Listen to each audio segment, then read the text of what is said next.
नमस्ते। यो हो महेन्द्रनगरको अति व्यवस्थित आवासीय क्षेत्र कटानभित्र रहेको गौरादेवी मार्ग।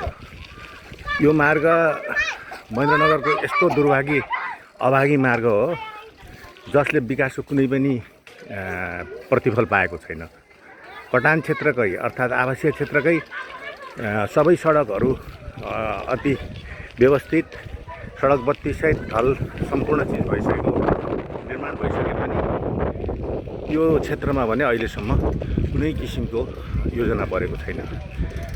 एसियाली विकास बैङ्कको ऋण सहयोगमा महेन्द्रनगरमा जुन विकासको काम भइरहेको छ, व्यवस्थित बनाउने थप व्यवस्थित बनाउने जुन काम भइरहेको छ, त्यसका क्रममा पनि यो रोड भरेको छैन।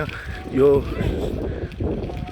बजार क्षेत्रको विशेष गरेर यो व्यापारिक क्षेत्र र आवासीय क्षेत्रहरूमध्ये एउटा यस्तो सडक हो जुन सडक एडिबीको कार्यक्रममा पनि परेको छैन। सम्भवतः यसको कारण के हुनसक्छ भन्दाखेरि यो यतापट्टि मैले तपाईँलाई देखाएँ, यतापट्टि यी छाप्राहरू छन्।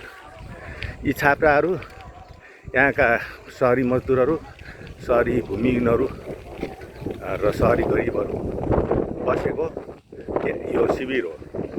यो शिविरले यो क्षेत्रका बासिन्दाहरूलाई कुनै पनि खालको समस्या भएको छैन। तर किन विकास निर्माणका सम्बन्धित पक्षहरू भने यो सडकप्रति उदासीन छन्।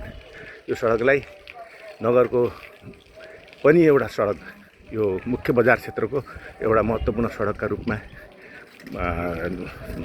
ठानेर विकास निर्माणको क्रममा यो सडकको स्तरोन्नति गरिदिन पाएको भए नगरको सौन्दर्य झन् बढ्ने थियो। यसका लागि म सम्बद्ध निकायहरूलाई अनुरोध गर्दछु र मेरो यो सन्देश सम्बद्ध निकायहरूसँग पुगोस् भन्ने चाहनुहुन्छ भने कृपया मेरो यो भिडियोलाई सेयर गरिदिनुहोस्। सेयर गरेपछि उहाँहरूसम्म अवश्य पुग्नेछ। धन्यवाद।